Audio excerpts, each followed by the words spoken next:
मी काय म्हणलं रात्री यांना वाढू का हो तुम्हाला जेवाय, मग हे काय म्हणलं थांब जरा 10-15 मिनिटं. तेवढ्यात माझ्या कानावरती भांडणाचा आवाज आला. बाहेर येऊन बघते तर काय शेजारणीची आणि तिच्या नवऱ्याची भांडणं चालली होती, भांडणाची माणसं जमली होती. मग मला काय घरामध्ये दम निघतोय तेव्हा लगेच पळत पळत गेले भांडणं बघायला आणि माझी हजेरी लावली तिथं. तिथं जाऊन 5 मिनिटं नाही झालं लगेच हे आलं माझ्या पाठीमाग.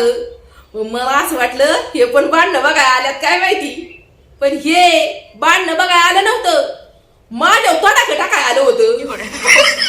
एवढ्या 4 लोकांमध्ये 67 2 तडाखे टाकले यांनी माझ्यावर. आणि नंतर काय मला तिथं जेवण वाढायचं ठेवून इथं भांडणं बघायला आलीस वय हाय का आता. बरं ज्यांची भांडणं बघायला गेले होते त्यांच्या दोघांची पण भांडणं तिथं मिटली आणि आमचीच भांडणं उभी राहिली.